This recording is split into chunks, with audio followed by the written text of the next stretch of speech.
Voilà, donc je m'appelle Jacques Rigler, je suis juif de père et de mère d'origine autrichienne, et donc mes parents étaient, puisqu'ils sont décédés, des rescapés de la Shoah, puisqu'ils étaient quand même adultes lorsque Hitler a pris le pouvoir en 1938 à Vienne. Pour ceux qui connaissent, ça s'appelait l'Anschluss, c'est la réunification de l'Autriche à l'Allemagne qui s'est faite sans guerre. Et bien sûr que du jour au lendemain, pour ma famille, ça a été la catastrophe. Beaucoup y sont restés, bien sûr, dans les camps de concentration, et quelques-uns, dont mon père et ma mère qui ne se connaissaient pas encore, s'en sont sortis miraculeusement. Je ne pourrais pas vous raconter ce matin mon histoire, il faudrait presque une heure rien que pour raconter mon histoire et comment mes parents s'en sont sortis, mais c'est toujours un coup de miracle.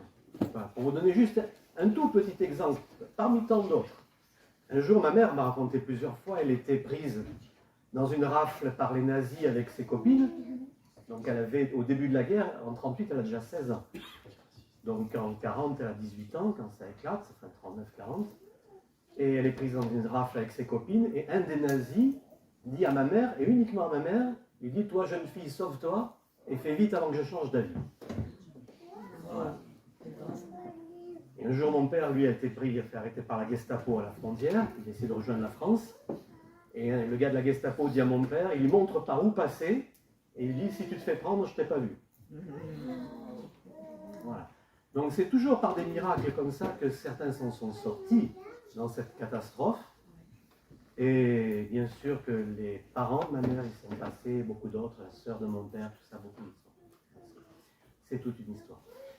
J'ai donc été autrefois dans la police, puis pasteur, et maintenant, pour la retraite, je travaille bénévolement avec Juifs pour Jésus. Nous poursuivons sans relâche le dessein de Dieu pour le salut du peuple juif, parce que nous croyons que l'essentiel, c'est que le peuple juif reconnaisse que Yeshua, Jésus, est le Messie, venu pour Israël en priorité. Puisque n'oublions pas que Jésus a dit « Je suis venu pour les brebis perdues de la maison d'Israël ». Ou encore, dans l'apôtre Paul dira « La prédication de la croix est une puissance pour le salut de quiconque croit, du juif premièrement, puis du grec. » Et l'apôtre Paul dira, en parlant du peuple juif, « Ma prière et le vœu de mon cœur, c'est qu'il soit sauvé. » Donc c'est quand même quelque chose de très très important. Et je suis heureux parce que je vois que de plus en plus, quand même, il y a un intérêt qui grandit pour le peuple juif dans les églises chrétiennes, un véritable intérêt pour Israël aussi, pour ce peuple. Et par la grâce de Dieu aussi, on voit de plus en plus de personnes juives avec qui nous pouvons parler de Jésus. Il y a une semaine, j'étais à Paris, on a fait une soirée pour Pourim, c'était la fête de Pourim, la fête de la reine de l'histoire de Esther. Et on a eu dans l'église, un local un peu plus grand que celui-ci, 30 personnes juives. 30, dont certaines sont déjà avec Jésus, d'autres sont en marche. Et en tous les cas, il y a vraiment une progression aujourd'hui. Et il est moins difficile qu'autrefois de parler de Jésus à des personnes juives. C'est difficile avec les ultra-orthodoxes, les très religieux. Mais sinon, ça va. Il y a du progrès. Et je vous invite vraiment à prier pour ça. Alors donc mon travail se divise en deux parties essentiellement. Une partie qui consiste à aller dans les assemblées chrétiennes pour sensibiliser les pasteurs et les chrétiens à l'évangélisation du peuple juif et leur donner toutes sortes de conseils, de clés pour que lorsqu'on parle avec des personnes juives, on ne les blesse pas, on ne les choque pas, sans le vouloir. Mais ça arrive, parce qu'il y a des choses qu'on ne sait pas, on ne connaît pas leur culture, on ne connaît pas. Dans la mesure du possible, on évite, sans le vouloir, de blesser, de choquer. Des fois, un mot qui est mal vécu, qui est mal compris, qui est mal perçu, comme le mot conversion, parce qu'il y a eu bien des époques où les Juifs, on les a forcés à se convertir. Donc convertir, ça a toute une notion négative, péjorative. On les a forcés à se convertir. Et ça, bien sûr, c'était une erreur dramatique, évidemment. Donc il y a des choses comme ça. Ça, c'est un premier aspect. Le deuxième aspect, c'est être juif parmi les juifs. C'est-à-dire être avec eux, tout simplement, à la synagogue, et pour toutes sortes d'activités, les repas, les fêtes, etc. Comme l'apôtre Paul a dit, juif parmi les juifs, tout en n'étant pas avec ceux qui sont sous la loi, tout en n'étant pas lui-même sous la loi, afin d'en gagner le plus grand nombre. Et se faire tout à tous. Et ça se passe très bien à Antibes, là où je suis, par la grâce de Dieu. Le rabbin sait que je suis pasteur à la retraite. Ça se passe vraiment pas de problème, ça se passe bien. Les responsables dans la synagogue, je pense qu'ils le savent tous aujourd'hui. Et c'est même moi qui ai été réquisitionné, entre guillemets, pour donner les cours d'hébreu à la synagogue. Donc je donne des cours d'hébreu à l'église et à la synagogue. Et les chrétiens dans les églises sont plus sérieux pour apprendre l'hébreu que les juifs, c'est pas normal. Alors on va passer justement à un diaporama pour vous montrer un petit peu ce que je fais en milieu juif. Voilà l'hymne national, Tikva, qui veut dire l'espérance. Voilà l'équipe de Juifs pour Jésus. On n'est que 5 missionnaires en France. Après, il y a une équipe administrative. Les missionnaires sont tous juifs, au moins d'un des deux parents. Pour l'amour de Sion, je ne me tairai point. Vous connaissez ça, hein? Presque toute l'équipe est sur la région parisienne. Je suis seul, tout seul, sur le sud-est.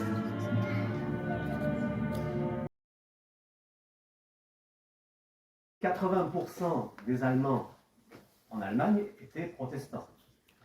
Et que Martin Luther lui-même a écrit un livre antisémite. Voilà, donc c'est quand même très délicat. Vous imaginez les rapports qui sont très difficiles. Et il faut bien sûr rassurer ces personnes juives en leur disant, mais vous savez, tous les premiers chrétiens étaient juifs. Et la première église était à Jérusalem. Donc finalement, on n'a rien fait de nouveau, on n'a rien inventé. Nous sommes des juifs qui croyons que Jésus, Yeshua, est le Messie, venu en priorité pour Israël, et qui ensuite s'est tourné, l'évangile a été aussi annoncé aux nations. D'ailleurs, quand vous regardez le livre des Actes, vous vous apercevez que l'apôtre Pierre, et les autres aussi d'ailleurs, ne pouvaient pas croire que l'évangile était aussi pour les non-juifs. Il a fallu qu'il y ait toute l'histoire avec la nappe, avec la vision de la nappe de l'apôtre Pierre, et la rencontre avec Corneille, etc., pour que Pierre accepte que l'évangile soit aussi pour les non-juifs. Et ça a fait toute une histoire, parce qu'au début, les apôtres étaient convaincus que l'évangile n'était que pour les juifs. Et Pierre a été très mal vu au début, lorsqu'il a apporté l'évangile à ce qu'on appelle les païens. Alors dans la parole de Dieu, vous avez souvent les juifs, les païens, ou les juifs, les grecs, les circoncis, les incirconcis. Voilà donc une petite présentation du travail que l'on fait et de qui je suis. Ça peut vous aider. Mais ce matin, je ne suis pas vraiment là pour ça. On est là ce matin pour vous faire une présentation de la Pâque juive, telle qu'elle se fête encore aujourd'hui et depuis des siècles et des siècles. Et Jésus a fêté sa dernière Pâque avec ses disciples dans le style de ce que l'on va voir ce matin. Dans cette fête de Pâques qui dure en général à peu près 4 heures, c'est pas mal, hein, on va trouver plusieurs éléments. On va trouver un côté symbolique, avec toutes sortes de symboles qui sont là sur cette table. On va avoir un repas, un vrai repas, qui n'est pas un grand repas non plus. C'est pas un gueuleton. Hein. C'est un repas bien, correct, mais ce n'est pas l'essentiel de la fête de Pâques, ce n'est pas le repas. C'est pas comme chez nous. Il n'y a pas les œufs au chocolat. Donc, et puis il y a la lecture de la parole de Dieu. C'est-à-dire qu'à table, au milieu de la symbolique, au milieu du repas, pendant toute la soirée, on va lire ça. Ça s'appelle la Haggadah de Pessah. Alors, Haggadah, ça vient du verbe léhagid, qui veut dire dire ou raconter. C'est le récit de Pessah, c'est-à-dire de Pâques. Donc, c'est lu en mangeant. Et il y a quand même, je regarde parce que c'est moitié français, moitié hébreu ici, il y a quand même 80 pages. Donc, comme c'est moitié français, moitié hébreu, on va lire la moitié, soit en français, soit en hébreu. Ça fait quand même 40 pages de lecture dans la soirée, plus des chants aussi. Donc ça fait quand même pas mal. Et ça, la symbolique, la lecture, les chants, c'est beaucoup plus important que le repas lui-même. Le repas, il existe, mais sur les 4 heures, le repas, il va durer une demi-heure, à peu près, pas plus. Hein.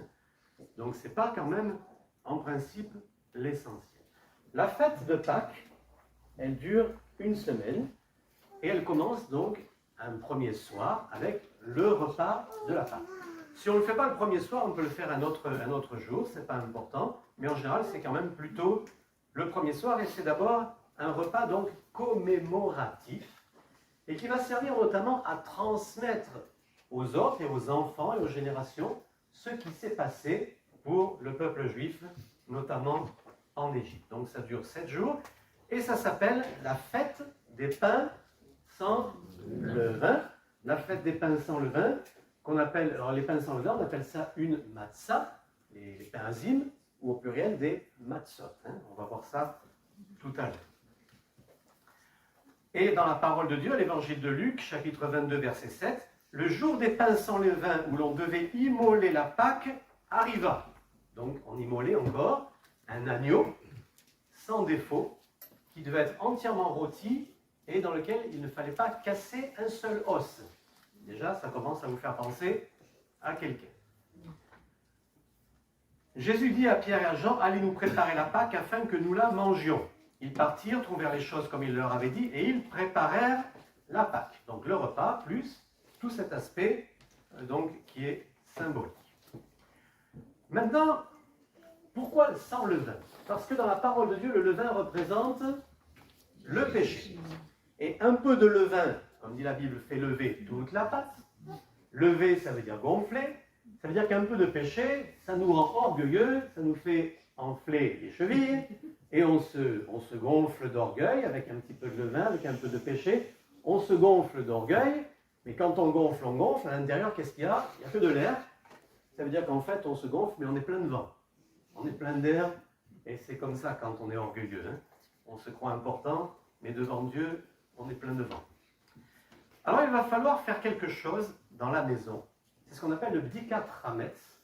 C'est la vérification du levain dans la maison. La maîtresse de maison, elle a un rôle magnifique. Pendant 6 semaines avant Pâques, elle va commencer à nettoyer la maison de fond en comble pour qu'il n'y ait plus la moindre trace de levain, si possible, dans la maison. Donc déjà, il faut virer tous les biscuits, il faut virer tout ce qu'il y a du levain, chercher toutes les miettes de partout. Alors ça, c'est vraiment dans les foyers religieux. Mais bon, c'est comme ça. Oui, bien sûr. Et donc, il y a cette recherche du levain de partout qui représente donc le péché, qui entraîne l'orgueil, etc. Et c'est donc une recherche de sainteté, de pureté, d'une vie nouvelle, débarrassée du péché. Seulement, normalement, tout ce qui est du domaine religieux, chez les Juifs, c'est plutôt l'homme. Sauf que le ménage, ça l'emballe pas. Mais ils ont trouvé une solution pour que l'homme fasse quand même quelque chose dans cette histoire de bdikat hametz, de recherche du péché, enfin de recherche du levain dans la maison. Chaque année, quand la maîtresse de maison a tout bien nettoyé, que tout est parfait, qu'il n'y a plus de problème, la maîtresse de maison, le maître de maison, va partir à la recherche dans la maison, il va chercher s'il y en a encore. Voilà. Et pour ça, il va prendre une cuillère en bois, il va prendre une plume, et il va prendre une serviette. Alors vous allez me dire, ça ne sert à rien puisqu'il n'y en a plus. Sauf que l'épouse, sachant qu'il y a cette tradition, va cacher quelques miettes dans un endroit de la maison. Et pour que ce ne soit pas trop difficile, chaque année, c'est caché au même endroit. Ah oui, c'est pour les hommes. On fait ce qu'on peut. Voilà. Alors, l'homme va donc aller à l'endroit où il va peut-être faire semblant un petit peu de ne pas savoir, mais il sait très bien où c'est caché. Il va y aller avec la plume, il ne faut surtout pas toucher. Il va mettre le hametz sur la cuillère, il ne faut pas toucher. La cuillère, on la prend comme ça, on la met dans un linge, on l'emballe, on ne touche pas, et on va à la synagogue où il y a un feu qui a été préparé, et tous les hommes viennent comme ça pour jeter leur hametz, leur reste de levain, dans le feu. Et ils sont tout contents, parce qu'ils disent, grâce à moi, il n'y a plus de levain dans la maison. C'est formidable. Et il y a même une prière pour cela. L'homme dit, maintenant, il peut dire, j'ai éliminé tout le levain de la maison. Mais il fait aussi cette prière, que toute trace de levain que je n'aurais ni vu ni retiré soit considérée comme nulle et non avenue et comme la poussière de la terre. Amen. Parce qu'on se doute bien, et c'est vrai, que si on y allait au microscope, voilà, Hein, on trouverait encore. Donc la maison a été purifiée, et une fois que la maison est purifiée, on va pouvoir faire la Pâque. Même à une époque où personne ne savait, en France par exemple, qu'il fallait se laver les mains, eh bien, les Juifs le savaient par les pratiques religieuses, ce qui leur a permis, dans certaines épidémies, de ne pas être malades, contrairement aux autres, et qui parfois ça s'est retourné contre eux, parce qu'on s'est dit c'est bizarre, tout le monde tombe malade, sauf les Juifs, donc ce sont eux qui nous ont lancé un mauvais sort, on va les tuer. Pas mal, hein? Et ça a déclenché des persécutions, hein, des fois, ça. Ouais, c'est quand même un peu spécial. Alors, on va commencer par une chose importante aussi, c'est l'allumage des bougies. Les bougies allumées représentent, parce que dans la soirée de Pâques, on attend la venue du Messie. On se dit que le Messie peut venir. Normalement, c'est l'épouse dans la maison qui allume les bougies. Pourquoi? Parce que les Juifs savent ce passage de Ésaïe. Voici la Vierge sera enceinte, elle enfantera un fils, et on lui donnera le nom de Emmanuel, en hébreu Imanu, elle, qui veut dire Dieu avec nous. Imanu, c'est avec nous, elle, c'est Dieu, comme El Shaddai. Hein. Donc ils savent que le Messie doit venir de la femme, donc c'est pour ça qu'il lui est réservé le fait d'allumer les bougies qui représentent le Messie, la lumière des nations, la lumière du monde. Mais bon, je vais le faire. Là. Alors on a deux magnifiques chandeliers. Merci pour ceux qui les ont amenés.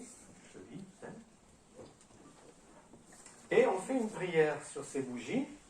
Baruch ata Adonai Eloheinu melech haolam, asher kideshanu bemitzvotav vetzivanu leadlik nerot shel Shabbat. Nerot shel Pessah, pardon. C'est la même prochaine. Béni sois-tu, Seigneur notre roi. Baruch ata Adonai Eloheinu. Béni sois-tu, Seigneur notre roi, qui nous a sanctifiés par ses commandements et nous a ordonné d'allumer les bougies de Pâques. Baruch ata Adonai, béni sois-tu Seigneur, Melech haolam, roi de ce monde, qui nous a donc, Baruch ata Adonai Eloheinu Melech haolam, Kideshanu, qui nous a sanctifiés. Kideshanu, ça vient de Kodesh, Kadosh, saint. Vetsivanu nous a ordonné les Adlik Nerot. Les Nerot, c'est les bougies, Shel de Pessah. Voilà. Donc maintenant tout est prêt et on va pouvoir commencer vraiment notre soirée de Pâques. Et ça va commencer par une bénédiction sur la première coupe de vin. Il y a 4 coupes de vin à boire et chaque personne va boire 4 coupes de vin dans la soirée. Alors, le président de la communauté juive de Savoie, qui était là sur une des photos, me disait dans le judaïsme, on boit beaucoup. Et c'est vrai que le vin revient très souvent dans le judaïsme. Mais là, à Pâques, il y en a carrément 4. La 5e, elle est pour le prophète Élie. On prend une première coupe qui s'appelle la coupe de la sanctification. Et on va prononcer une bénédiction sur cette coupe qu'on prononce toujours avant de prendre du vin. Mais là, on ne la fera que la première fois. Baruch ata Adonai Eloheinu melech haolam. Béni sois-tu, Seigneur notre Dieu, roi de l'univers. Boré peri hagefen, qui fait croître le fruit de la vie, qui fait sortir, qui crée le fruit de la vie. C'est la première coupe, c'est la coupe donc de sanctification, et ça s'appelle la coupe de Kiddush. Et là encore, Kiddush, ça vient de Kadosh, et Kadosh, c'est saint. Kadosh, Kadosh, Kadosh, saint, saint, saint, Adonai, hein, saint, saint, saint et éternel. Et on prend donc, à ce moment-là, tout le monde va remplir cette coupe, et va prendre, en général, on les remplit bien, parce qu'une coupe bien remplie est synonyme de joie. Donc une coupe bien remplie, elle est remplie à rabord. Aïe, aïe, aïe. À partir de ce moment-là, parce que les enfants sont toujours très participants dans les fêtes juives, parce qu'il y a tout ce côté pédagogique. Et le plus jeune enfant, mais qui est capable bien sûr de parler, va poser une question. Manishtana halayla haze mikol halaylot. Il y a même une chanson. Manishtana halayla haze mikol halaylot. Vous connaissez? Un petit peu? Voilà. Donc, et ça veut dire, qu'est-ce que cette soirée a de spécial par rapport aux autres soirées? Donc l'enfant pose cette question. Qu'est-ce que cette soirée a de particulier par rapport aux autres soirées en général? Et bien sûr, c'est l'occasion de commencer à expliquer ce qui s'est passé en Égypte. Et donc pourquoi cette nuit est différente? C'est à cause de ce que le Seigneur a fait pour moi, pour nous, quand il me fit sortir d'Égypte, de la maison d'esclavage, quand il m'a racheté par sa main puissante et son bras étendu. Donc la Pâque, c'est avant tout une fête de la rédemption, une fête de la délivrance. Ils sont délivrés de l'esclavage, délivrés de Pharaon, type du diable, et bien sûr on connaît la transposition avec la Pâque chrétienne, délivrés de la puissance du péché et de la mort. Et donc c'est le moyen utilisé par Dieu pour être délivré, au final, c'est lorsqu'il a été demandé au peuple hébreu de sacrifier un agneau, sans tache, sans défaut, de le rôtir, de ne pas casser un os, et de verser donc, avant bien sûr, le sang sur les linteaux de la porte et les couteaux. Et nous savons que la nuit, à la 10e plaie, eh bien, l'ange exterminateur est venu. Il y a eu un premier-né qui est mort dans toutes les familles, il y a eu un décès. Mais là où il y avait le sang, ils ont été protégés, ils ont été gardés, gloire à Dieu. Et bien sûr, l'ancienne alliance étant l'ombre des choses à venir, nous savons bien que ce sang représente le sang de l'agneau de Dieu qui ôte le péché du monde, Yeshua, Jésus. Et le sang ne doit pas être bien sûr sur notre porte, mais il doit être sur la porte de notre cœur. Il doit être sur notre cœur. Et ça, c'est très important. Donc, c'est une fête joyeuse quand même, puisque c'est une fête de délivrance. Dieu nous a rachetés, nous a sauvés. Il a fait toutes sortes de miracles. Et donc, Pessah, l'ange exterminateur est passé, a fait un saut par-dessus les maisons. Ensuite, la deuxième question que l'enfant va poser, pourquoi cette nuit, nous ne mangeons que des pains sans levain? Alors, tout à l'heure, on avait dit qu'il y avait la recherche du levain qui représente le péché. Là, ce n'est pas tout à fait pareil. Souvenez-vous, pour ceux qui connaissent sa parole, comme il a fallu qu'ils partent à la hâte, ils n'ont pas eu le temps de faire lever le pain. Ils sont partis en toute vitesse sans avoir fait lever le pain. Et donc, c'était du pain sans levain, du pain non levé. Et donc, c'est pour ça qu'à Pâques, eh bien, on mange des pains sans levain. Vous connaissez tous ce genre de choses. Voilà. Il y en a des carrés, il y en a des ronds. Ça ne vaut pas une bonne baguette. Hein. Mais bon, on fait avec.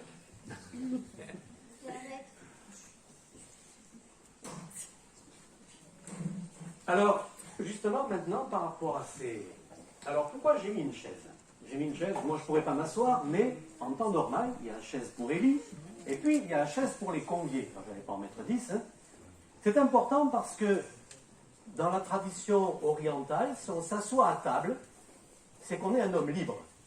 On est un homme libre, on n'est pas un esclave, on s'assoit à table, et même lorsqu'on va boire, il est demandé, on boit avec la main droite, on s'accoude comme ça, hein, et ça fait vraiment l'homme libre, il n'est pas esclave, il est le maître de la maison, parce qu'un esclave, jamais il va se mettre à table et faire comme ça et boire. Hein.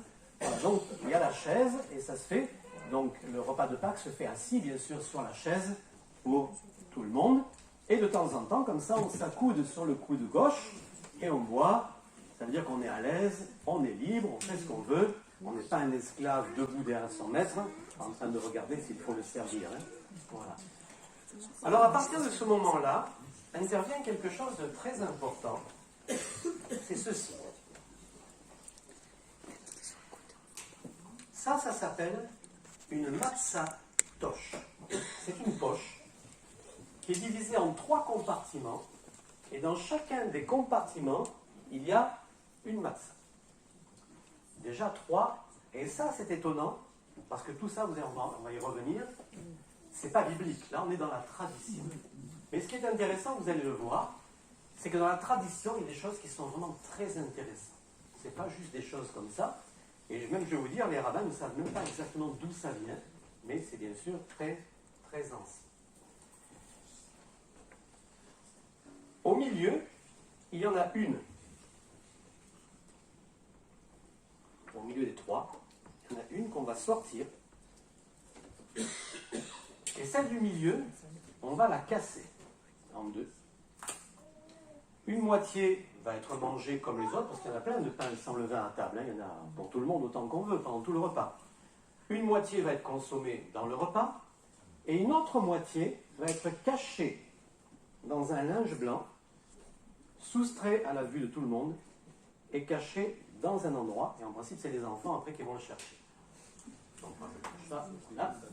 Et il se trouve que ce morceau qui est brisé, alors déjà c'est celui du milieu, le Père, le Fils, le Saint-Esprit, le Fils il est au milieu. On le brise, brisé par la souffrance. On le cache, tiens, l'enterrement, le sépulcre. Et ce morceau qu'on a caché s'appelle, c'est un mot grec. Alors comment un mot grec, ça s'appelle l'aphikomène. Comment un mot grec s'est glissé dans la tradition juive, ça c'est un mystère, c'est un truc invraisemblable, même impensable, que dans une tradition juive il y a un mot grec. L'aphikomène, qui veut dire celui qui vient après. Et il va revenir après. C'est intéressant parce que ça me fait penser que dans toute cette histoire qui nous parle de la rédemption, le monde grec n'est pas oublié. Et on ne sait pas comment ce mot grec s'est introduit dans la tradition. Mais on sait très bien que la Pâque représente la rédemption pas que pour le peuple juif, mais bien sûr aussi pour les nations, ou ce qu'on appelle dans la Bible les Grecs, mais les païens, les incirconcis. C'est pas une insulte, hein. Attention, et quand on dit, vous savez, des fois on a peut-être cette idée, les païens, c'est pas les barbares. Hein. Les Grecs, c'était loin d'être des barbares. Hein. Et les Romains. Les Grecs, c'était une civilisation ultra brillante. C'était pas les barbares, c'était pas des Zoulous. C'était vraiment des gens, une culture très très raffinée. Donc quand on dit les païens, et qu'on pense à l'époque bien sûr essentiellement aux Grecs ou aux Romains, c'est pas n'importe quoi. Hein. Donc on laisse comme ça pour l'instant, et l'aphikomène est caché, et ça reviendra plus tard. Ensuite l'enfant va poser une question, même deux. Pourquoi les autres soirs nous mangeons toutes sortes d'herbes, et ce soir, seulement des herbes amères, qui sont là, et pourquoi les trempons-nous dans de l'eau salée? Donc, pourquoi des herbes amères et pourquoi de l'eau salée? Alors intervient ceci, qu'on appelle un plat de seder. C'est pas pour mettre dans chaque ravier la mayonnaise pour la fondue bourguignonne, c'est pas ça, c'est le plateau de seder. Donc, normalement, tous ces éléments que j'ai mis là sont dedans. Et d'ailleurs, c'est marqué même en hébreu, ce que je dois mettre dedans, à quel endroit. Seulement, si je le fais, ça va être à plat comme ça, et vous n'allez rien voir du tout. Donc, je l'ai fait différemment pour que vous puissiez le voir. Le premier élément qu'on va trouver, qui s'appelle le karpas en hébreu, ça peut être de la laitue. Ici, c'est du persil. Ça peut être de la laitue ou du persil. Donc, manger comme ça tout seul, c'est quand même un peu amer, c'est pas terrible, c'est pas merveilleux.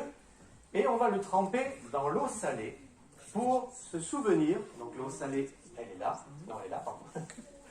On se souvient en trempant. Et tout le monde a son persil ou sa feuille de laitue devant soi, hein, dans son plateau. Chacun a son plateau, c'est un plateau par personne. On le trempe dans l'eau salée pour se souvenir qu'en Égypte, on a beaucoup pleuré. Que la vie était triste, qu'il y a eu beaucoup de larmes, et qu'une vie sans la rédemption, sans la délivrance, est une vie triste. Donc c'est une fête joyeuse parce qu'elle parle de la rédemption, mais il y a quand même un côté triste parce qu'on se souvient que ça n'a pas toujours été tout rose. Hein. Ça a quand même duré 400 ans, et quand on regarde l'histoire, ça a quand même été assez grave. Ensuite, on va trouver le chazaret, qui est une herbe, une autre chose qui est difficile à manger. C'est soit du radis noir, soit de l'oignon. Donc il faut manger un morceau d'oignon ou un morceau de radis noir. Et quand on mange du radis noir qui est bien fort ou de l'oignon, qu'est-ce qu'on fait? On pleure. Et oui. Et on se souvient qu'en Égypte, on a versé des larmes, hein, et que la vie a été difficile. Ensuite, le mahor, qui est encore quelque chose de difficile à manger. Le réfort. Qui est-ce qui veut manger une... Alors en plus, il faut prendre une cuillère à soupe de réfort. Le réfort, c'est fort. Il paraît que les Alsaciens aiment beaucoup ça. Je ne sais pas. Alors je ne sais pas si quelqu'un veut goûter. Là, je l'ai sorti du pot tout à l'heure. C'est fort, Ça pique et ça fait pleurer. Et oui, encore une fois. C'est comme ça. Donc ça, c'est le Maror. Donc on a eu le Karpas, le Chazaret, le Maror. On arrive au Charoset. Alors ça, c'est bizarre. Tout ça, c'est issu de la tradition. Le Charoset, c'est de la pomme écrasée. Et en général, dedans, on met du miel, on met de la figue. Il faut que ce soit bon, il faut que ce soit doux, il faut que ce soit agréable. Alors c'est bizarre. On va dire, tiens, qu'est-ce que ça vient faire là, au milieu de tout ce qui est difficile à manger? Et ça représente en plus le mortier qui servait à faire les briques. Donc c'est marron, il faut que ce soit marron, que ça fasse une pâte marron, et que ça représente le mortier qui servait à fabriquer les briques. Et les rabbins, parce que tout ça c'est de la tradition, on dit, et c'est pour se souvenir que même au milieu de la souffrance, l'espérance de la rédemption apporte de la douceur dans notre vie. L'espérance qu'un jour ça va changer. Parce qu'ils savaient qu'un jour un sauveur devait venir. C'était écrit dans la parole. Et pour nous, c'est la même chose. Finalement, on peut avoir une vie de souffrance, mais au milieu d'une vie de souffrance, on se souvient que la promesse qu'un jour on sera sauvé avec le Seigneur dans le ciel, ça apporte de la douceur dans notre vie. Ça va? Hein? Pas mal. Voilà. C'est pas bête, hein? Ensuite, on va trouver un œuf. Hagiga. Cet œuf, il a deux significations. D'une part, comme toujours l'œuf, il représente la vie. Donc, ça veut dire la vie qui, malgré tout, malgré les souffrances, va continuer, se perpétuer. La vie, elle est là. Et normalement, on le cuit beaucoup pour qu'il devienne marron foncé, ou alors on le noircit à moitié de noir de fumée pour en souvenir du temple qui a été détruit. En souvenir du temple qui a été incendié, qui a été détruit, parce que ça c'est un fait très important dans l'histoire d'Israël, parce qu'à partir de l'an 70, le temple a été détruit, et il n'a plus été possible de faire les sacrifices d'animaux pour les péchés, etc. Donc il y a un côté bien, parce que c'est la vie, l'œuf, mais il est quand même noirci en souvenir du temple qui a été brûlé, incendié, détruit en l'an 70. Alors vous allez me dire, mais finalement, pour les Juifs aujourd'hui, comment est-il possible d'être pardonné de ses péchés si on ne croit pas en Jésus, l'agneau de Dieu, qui ôte le péché du monde? Comment c'est possible? Alors dans la tradition, il y a, pour être pardonné, le jeûne et la prière. La pratique des mitzvot, ce qu'on appelle les mitzvot, c'est tous les commandements qu'on trouve dans la parole, dans l'Ancienne Alliance, sauf ce qui est relatif au sacrifice, parce qu'on ne peut plus. Toutes les bonnes œuvres aussi de charité, tout ce qui est bien. Même mettre la kippa, c'est considéré comme déjà une mitzvah, c'est quelque chose de bien. Aller à la synagogue, faire du bien, tout ça. Et c'est pour toutes ces choses qu'on va faire qui sont bien, même si fêter Pâques comme on le fait, c'est pour équilibrer les péchés. Parce que dans le judaïsme, il faut toujours essayer d'équilibrer le mal que l'on fait par du bien. C'est comme une balance à deux plateaux.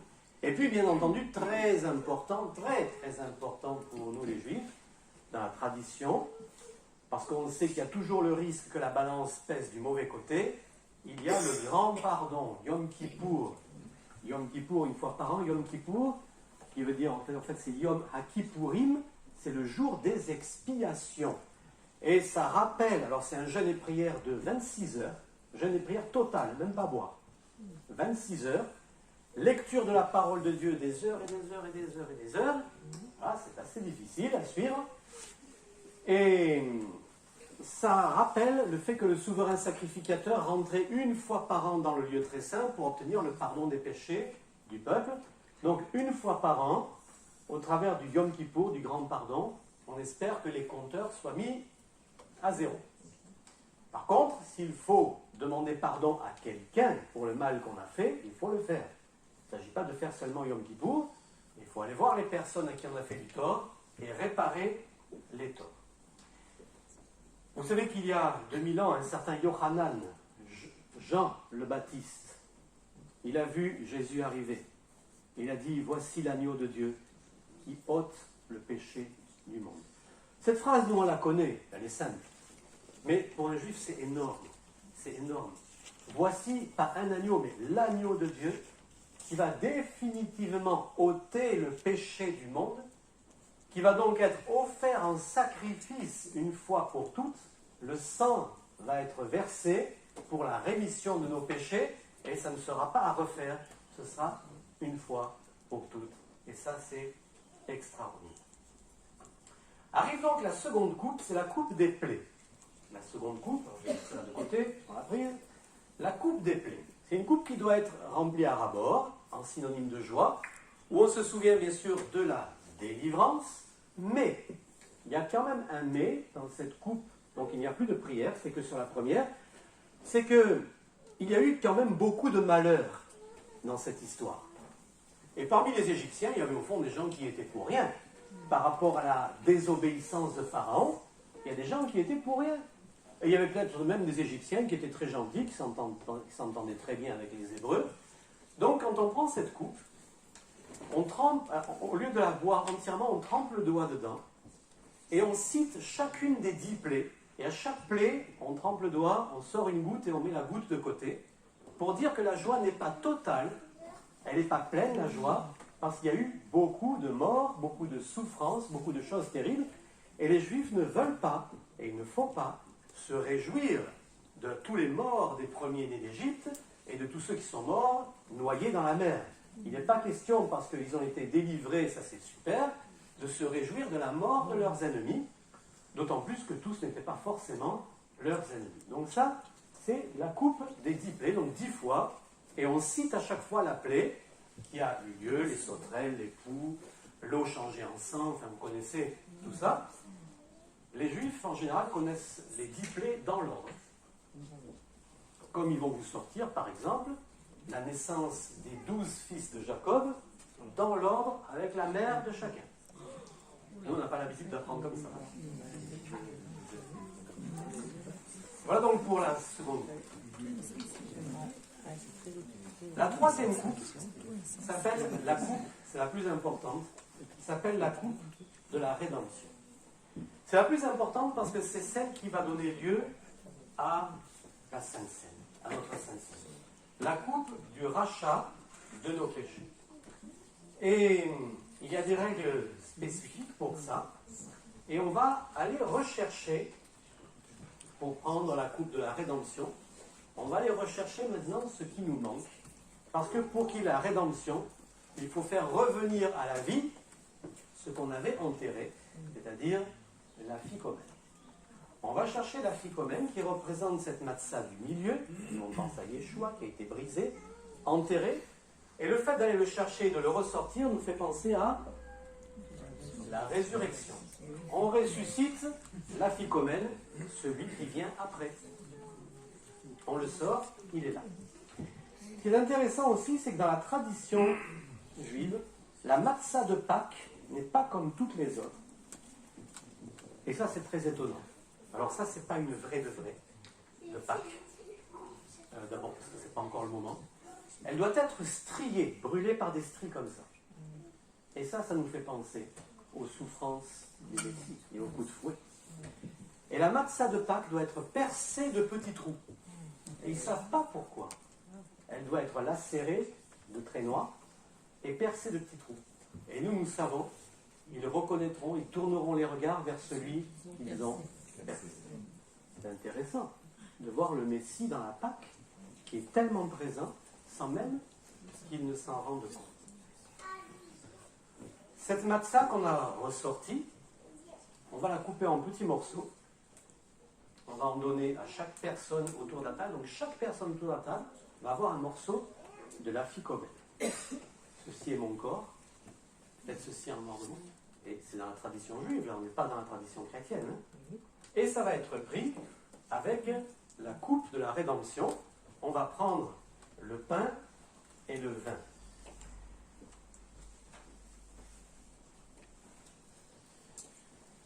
On est quand même interpellé parce que Jésus, c'est quand même le soir de la Pâque qu'il fait ça.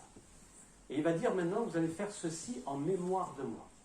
Ça veut dire que ces choses se faisaient bien avant déjà. Quand Jésus institue la Sainte Seine, il n'institue pas quelque chose de nouveau. Il donne une signification nouvelle à ce qui existait déjà. Ceci est mon corps brisé pour vous, faites ceci en mémoire de moi. Ceci est la nouvelle alliance en mon sang, donc le sang de l'alliance qui a été versé une fois pour toutes. Il annonce maintenant une nouvelle alliance. Et avec un symbole, quelque chose qui représente son corps qui a été brisé, et quelque chose qui représente le sang qui a été versé, le sang de l'agneau, qui permet d'être sauvé, qui permet d'être pardonné, qui permet d'être racheté. La quatrième coupe, c'est la coupe de Hallel. C'est la coupe de louange. Hallel, ça vient du verbe lehalel, louer, et c'est ce qui a donné le mot Alléluia. Alléluia, Hallel, et Alléluia, ça veut dire louer Dieu à l'impératif. Alléluia, impératif de lehalel, Alléluia, Ya qui est une façon de dire Dieu en hébreu ancien. Donc c'est la coupe de Hallel, c'est une coupe de louange, une coupe d'adoration, c'est la quatrième coupe, et on la prend, et il y a bien sûr toujours des chants. Ce qui est intéressant, j'y reviens, c'est que pour un juif, dire qu'il y a une nouvelle alliance, ça lui semble très difficile. Parce qu'il y a une alliance, c'est celle qui a été faite avec Moïse, un point c'est tout.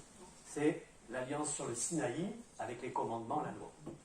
Alors, est-ce que c'est possible de parler avec un juif d'une nouvelle alliance? Oui, parce qu'elle est annoncée par leur prophète dans Jérémie 31, 31. Je vais vous le lire. Je l'ai sous les yeux. C'est cette nouvelle alliance que Dieu avait promise par Jérémie qui déclare: Voici les jours viennent, dit l'Éternel, où je ferai avec la maison d'Israël et la maison de Juda une alliance nouvelle. Non pas comme l'alliance que je traitais avec leur père le jour où je les saisis par la main pour les faire sortir du pays d'Égypte. Donc c'est une nouvelle alliance qui ne sera pas celle qu'ils ont eue en sortant du pays d'Égypte, donc avec Moïse, sur le Sinaï. Mais voici l'alliance que je ferai avec la maison d'Israël. Donc c'est une priorité toujours. Après ces jours-là, dit l'Éternel, je mettrai ma loi au-dedans d'eux, je l'écrirai dans leur cœur, je serai leur Dieu, et ils seront mon peuple. Amen. Ce qui veut dire que lorsqu'on annonce à des Juifs une nouvelle alliance, on annonce quelque chose que le prophète Jérémie avait annoncé. Ce n'est pas quelque chose qui vient des chrétiens, parce que c'est très important, quand on parle avec des Juifs de Yeshua, de Jésus, de faire référence aux prophéties des prophètes juifs de l'ancienne alliance. C'est ça qui a du poids. Et c'est comme ça qu'on fait. C'est une méthode très importante. On arrive bientôt à la fin. Et donc, il reste... Donc, on a eu la coupe de Kiddush, de la sanctification. On a eu la coupe des plaies. On a eu la coupe de la rédemption. Et on a eu la coupe de louange. Voilà, ça fait déjà pas mal. Il en reste une, j'en vous en ai parlé un petit peu tout à l'heure. C'est la coupe de Élie, puisqu'on attend le soir de Pâques la venue du Messie et qu'on sait que Élie doit venir avant le Messie. Mais nous savons que Jésus, en parlant de Jean-Baptiste, qui est le précurseur de Jésus, a dit que c'était Jean-Baptiste, Élie, qui devait venir. Ce qui ne veut pas dire que peut-être, à la fin des temps, quand Jésus reviendra, il ne sera pas précédé de la véritable venue du prophète Élie. Ce n'est pas impossible, sachant que Élie, vous le savez, n'est pas mort, et qu'il a été enlevé, comme Enoch. Et donc, ce n'est pas impossible, parce que Malachie parle bien quand même de la venue du prophète Élie avant la venue du Messie. Donc, ce n'est pas impossible que Jésus, bien sûr, se soit servi lors de sa première venue, en parlant de Jean-Baptiste et en disant il est l'Élie qui doit venir, c'est-à-dire qu'il est le précurseur du Messie, ce qui est vrai, mais ce n'est pas impossible qu'à la fin des temps, dans les nous y sommes déjà, quand le Messie reviendra, le Messie en gloire, eh bien, il soit précédé du véritable prophète Élie. C'est possible, hein? Voilà. Et il y a bien sûr des chants sur le prophète Élie dans la soirée, il y a toutes sortes de chants. Voilà, on a à peu près vu tout ce qu'il y avait à voir aujourd'hui. Oui, j'ai oublié l'os. C'est vrai. L'os d'agneau. Alors, c'est un os de patte d'agneau qui représente bien sûr l'agneau qui a été sacrifié. Dans la tradition juive, et notamment la tradition juive ashkénaze, dans le repas de Pâques, on ne mange pas un agneau. On ne mange pas un agneau parce qu'on estime que lorsqu'on mangeait un agneau autrefois, c'était parce qu'il y avait les sacrifices. Il y avait les sacrifices, mais après on ne les jetait pas. Ils étaient utilisés pour être mangés ensuite. Mais comme il n'y a plus de temple, il n'y a plus de sacrifices, il n'y a plus besoin de tuer des agneaux, il reste juste ce symbole. Et donc normalement, il n'y a pas forcément un agneau au repas de Pâques. Chez les Ashkénazes, jamais. Chez les Séfarades, peut-être. Je sais pas. Oui. Il y a l'agneau. Oui. Chez les Séfarades, il y a l'agneau. Chez les Ashkénazes, non. Bon, je fais rapidement. Vous avez, chez les Juifs, les Ashkénazes, ce sont tous ceux qui sont d'Europe centrale. Et les Séfarades, ce sont tous ceux qui ont quitté l'Espagne et qui sont venus sur l'Afrique du Nord, tout simplement. Et ça fait deux rites un peu différents, il y a des synagogues un peu différentes. Eliyahu Hanavi, le prophète. Eliyahu Hatishbi, le Tishbit. Eliyahu Agiladi. Eliyahu, Eliyahu, Eliyahu Hanavi. Eliyahu, Eliyahu, Eliyahu Hanavi. Bimhera yavo eleinu. Bientôt il viendra au milieu de nous. Bimhera yavo eleinu. Avec le Messie. Immashiach, Immashiach, Immashiach ben David, fils de David. Immashiach, Immashiach, Immashiach ben David.